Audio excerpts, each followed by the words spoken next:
So hello and welcome everyone to our end of year establishment registration and blanket no change certification SPL submissions webinar. I'm Amanpreet Kanth, IFRI's Regulatory Services Team Lead. Today, my colleagues Janki Amin and Jennifer Mariatas will be conducting the presentation. Janki will start the end of year establishment registration portion of the presentation, followed by Jennifer for the blanket no changes certification portion. This presentation is being recorded and a link to the recording will be made available to all registered attendees. First, just some regular housekeeping. Please be sure to have your microphone on mute, and if you use a phone to listen to the presentation, please make sure your computer audio volume is off. After the presentation, we welcome your questions. Please type them into the chat panel and be sure to send them to everyone. If you would like to send it privately, then choose direct and pick the host I4I or the co-host option. If you don't see the chat button, click the View menu and select the Show Meeting Controls option. We'll do our best to get to all your questions. And for now, I'd like to pass things over to Janki. Thank you, Aman, and hello, everyone. In today's presentation, we will begin by recapping how the annual registration and listing reporting period came to be and why it was important for the FDA to implement. After that, we will focus on establishment registrations, aka ER, followed by blanket no change certifications, aka BNCC. In each of the sections, we will discuss the submission process and how to troubleshoot common issues and errors you may encounter during the submission. Towards the end of the presentation, we will look at the ER and BNCC creation and submission solutions that I4I offers.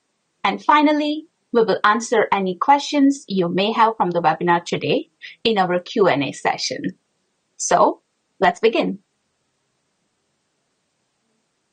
To start, let's look at the reasons the annual reporting period was implemented in the first place, along with its benefits for you and the consequences to you if you miss it. The annual reporting period for ER and BNCC is October 1st to December 31st every year. By submitting the required SPL documents, you are obtaining FDA certification of your product listings for the next calendar year. So if you submit during the 2024 reporting period, your product listings are certified active for the 2025 calendar year. The reporting period allows 3 months in which to successfully submit your SPL documents. And failure to submit these documents has consequences, which we will discuss shortly. The FDA implemented a mandatory reporting period because drug and establishment listings were not always updated as required in June or December. This led to outdated listings remaining on record, including those from businesses that were no longer active.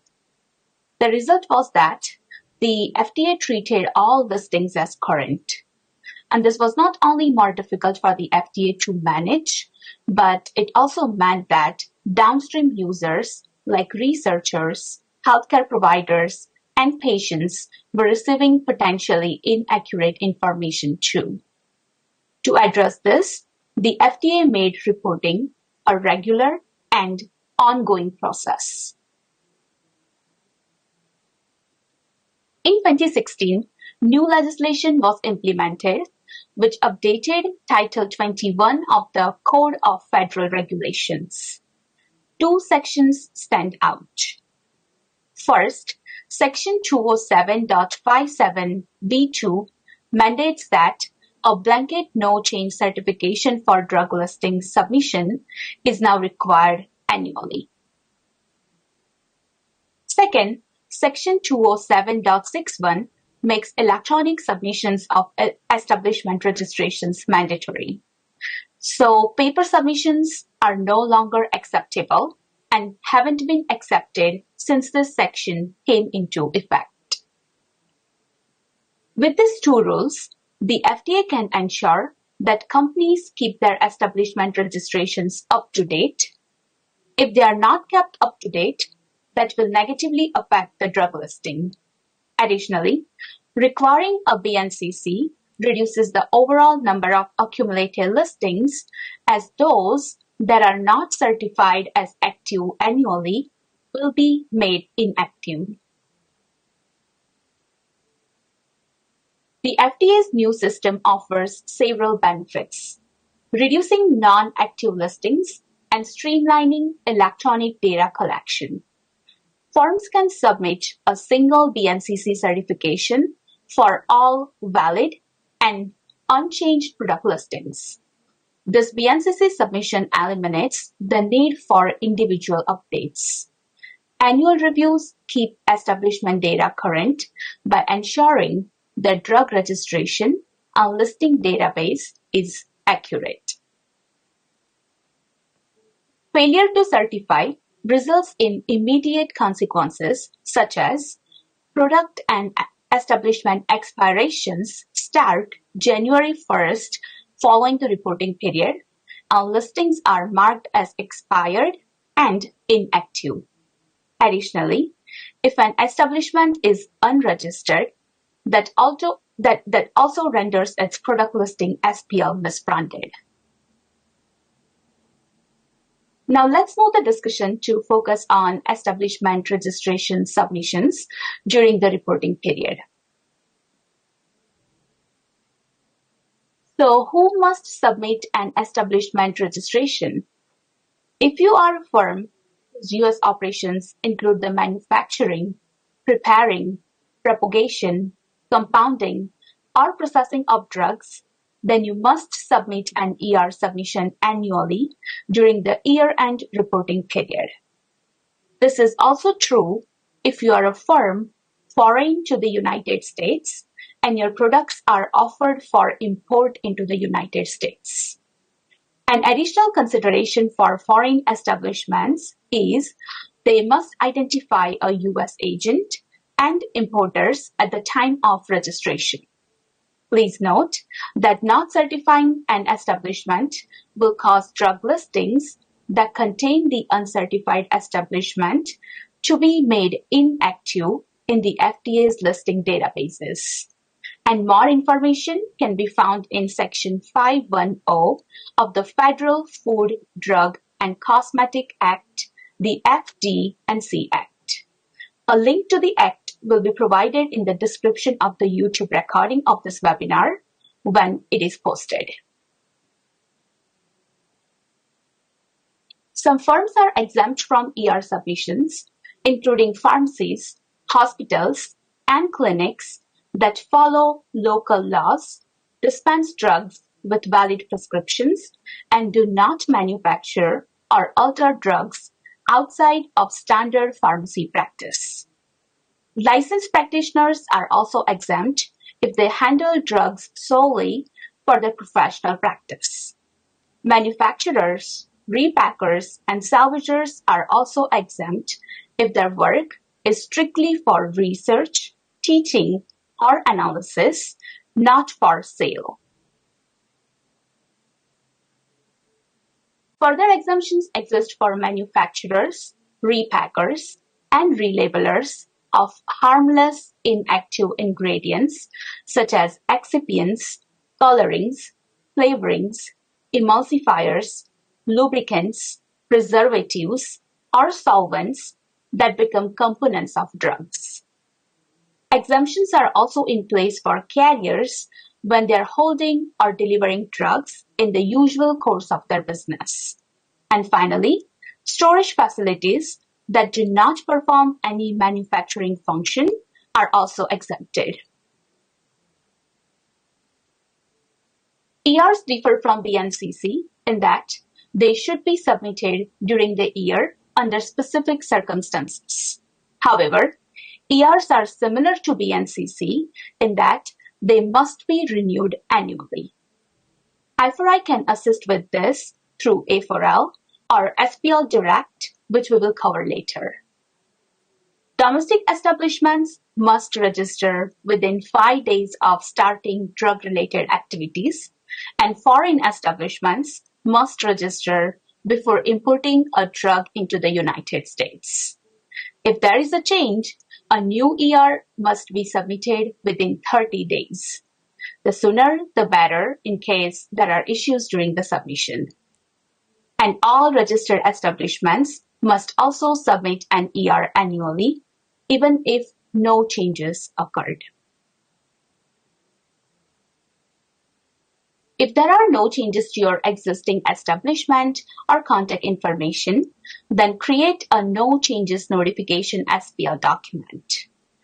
This document must be submitted during the reporting period. It needs to contain the set ID from your previous or most recent submission, as well as the appropriate effective date and version number. Generally, this is one whole number higher than the previous submission. And when done, you submit the No Changes Notification SPL to the electronic submission gateway. If there are changes to an establishment's data, you will need to submit an updated ER SPL. Start by creating a copy or new version of your last submission. And the key here is to keep the original set ID from the previous file, but generate a new document ID or root ID. And don't forget to include the correct effective date and version number, which is usually just one whole number higher than the previous version. And once you have updated any establishment or contact information, you are then ready to submit the revised ER SPL to the ESG. It is a straightforward process once you get the hang of it. And as always, you can reach out to us at I4I if you would like assistance.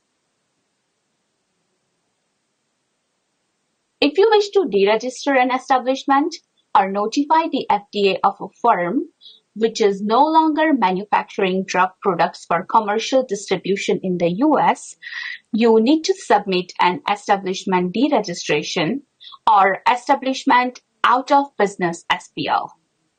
You can update the current ER and publish either as an establishment deregistration or an establishment out of business SPL document.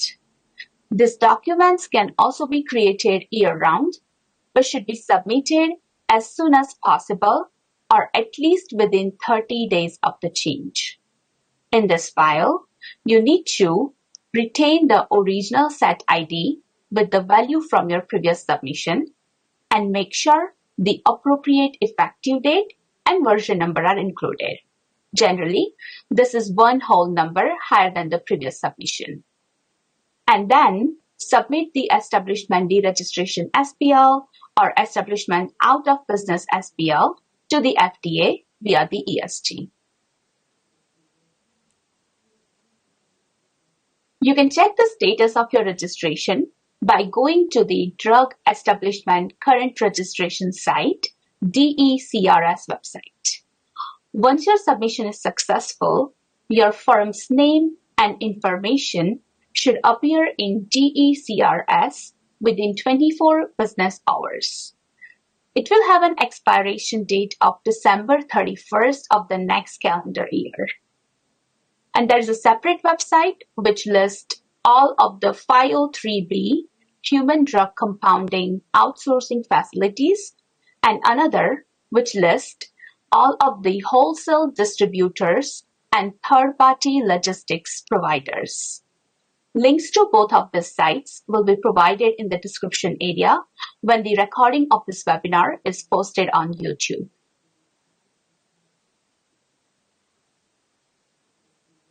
Here are some common errors you might encounter when submitting ER SPLs and how to resolve them. So for DUNS number mismatch error, please ensure the establishment name and address exactly match the DUNS record in the Dun and Bradstreet database, as even a small difference like a space can trigger this error. For version number error, make sure the version number is incremented to the next whole number, even for a no change notification SPL. And for duplicate DUNS number, if the establishment's DUNS number has changed, then update it in the corresponding product listing SPLs to avoid this error. And lastly, please ensure that your contact information is accurate, as the FDA will use it for correspondence.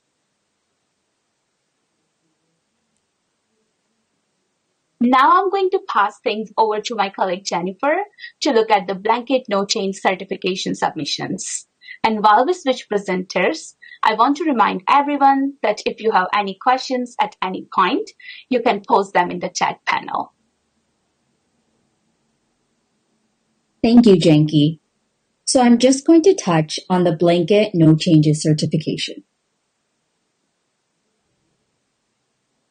If you are a registered establishment and have drugs listed that didn't require any updates during the current calendar year, so that is between January 1st to December 31st, then you must submit a BNCC. Additionally, U.S. agents, importers, consultants, private label distributors, contract manufacturers, and anyone acting as an authorized agent for a registrant may submit product listing certification SPL files. Keep in mind that if you're a private label distributor, you must work closely with your contract manufacturer to make sure that drug products involved in your business are properly certified.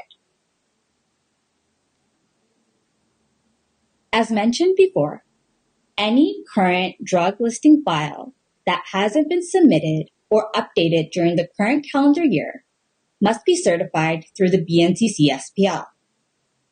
The BNCC SPL submissions are only accepted from October 1st to December 31st.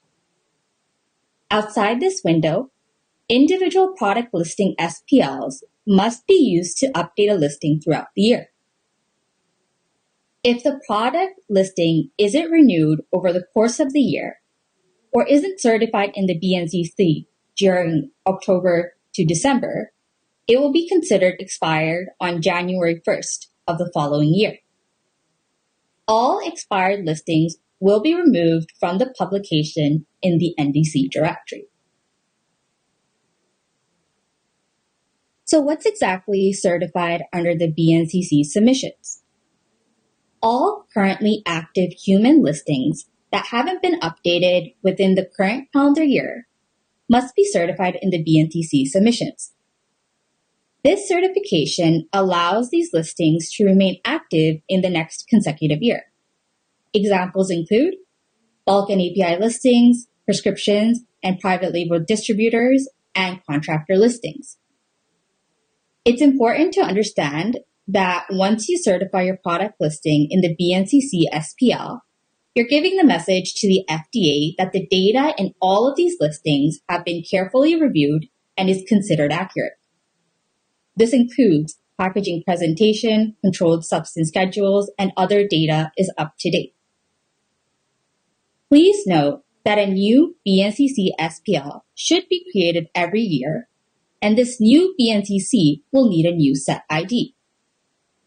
Also keep in mind that only electronic listings can be certified.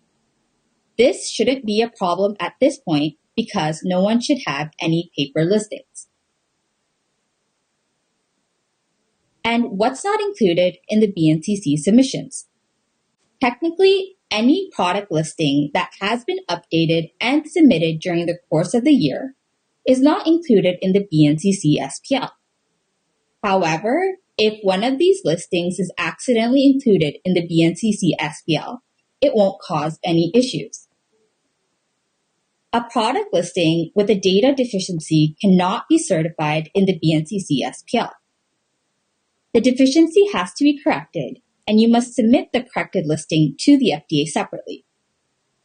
Also, discontinued, delisted, or expired listings cannot be certified. a full product listing SPL has to be submitted to the FDA separately.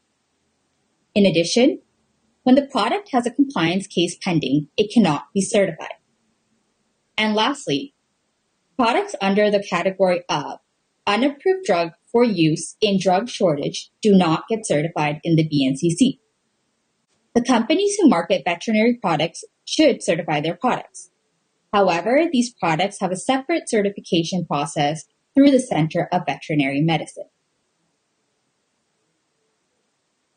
Now, let's review some of the common validation errors you might get when you submit a BNCC SPL. Note the solutions to some of these errors require you to submit other SPLs separately to the FDA. For this reason, it's generally suggested to get your BNCC submission in early so you have time to make these other submissions if needed. The most common error you might get is the current version of the previously submitted drug/biological product listing file for this NDC or ISBT product item code must conform to current validation procedures. This error occurs because a deficient listing is included in the BNCC. The solution to this error is to remove the deficient listing from the BNCC, correct the error, and then submit this corrected listing separately. After that, you can resubmit the BNCC SPL in order to get other listings certified.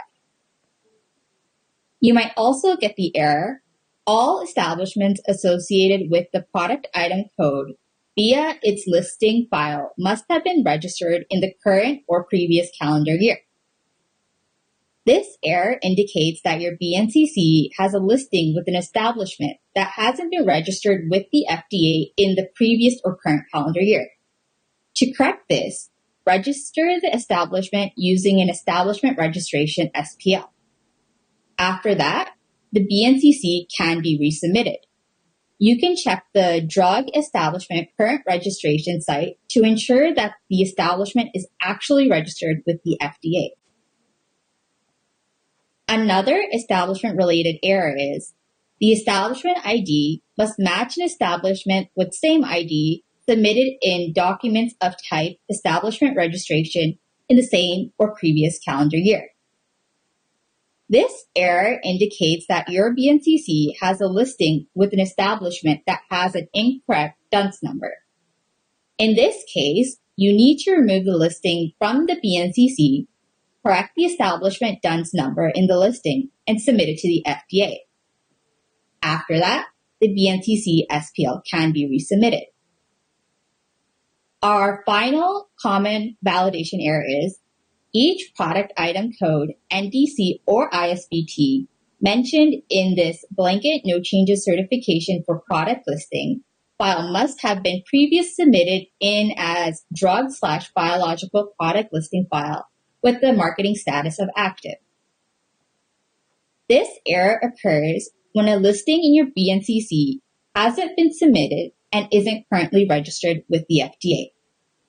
In this case, the listing has to be removed from the BNCC and must be submitted to the FDA separately. And the BNCC will also need to be resubmitted. I4I can help with your end-of-year SPL submissions in several ways. We can provide you with software solutions to create structured documents in-house, or you can outsource to us using our SPL Direct services. You can also combine these two and do some of the work in-house and let us handle the rest. We have 2 software offerings and our conversion services. First, we have A4All Professional, which is our desktop offering. This application uses the familiar Microsoft Word, providing you access to all of the functions you are used to using in Word to help you create your structured documents. In addition, A4All Pro provides tools for authoring ER and BNCC submissions. A4All Enterprise is an extension of A4All Professional, in that you still have the desktop application, but you also have the addition of a complete document management system that assists you with content reuse, more robust method of BNCC creation, submission management, and more.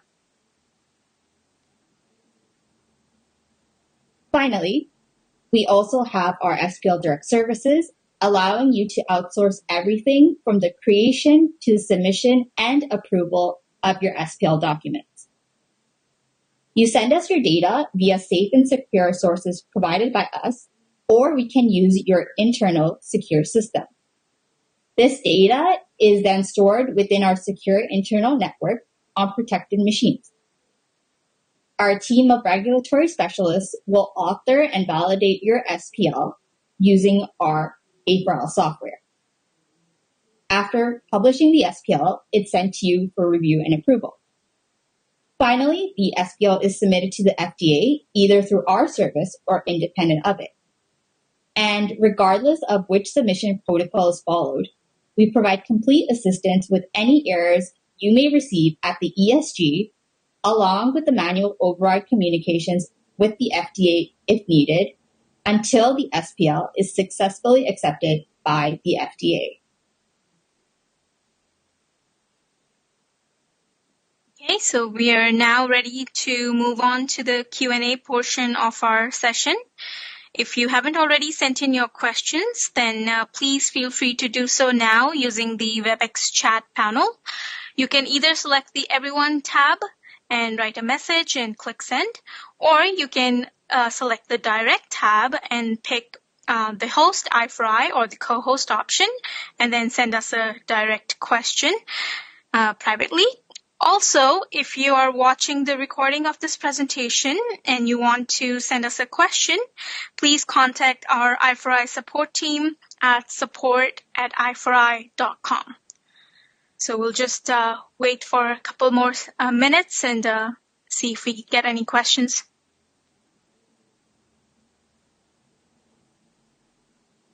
Okay, so it looks like we're getting no more questions, so we can end the webinar a bit early. Thank you so much for the great questions. And if you still have questions to ask or think of others later after the webinar, please feel free to email them to us, and we'll do our best to answer you promptly. Thanks again, everyone, and see you next time. Bye.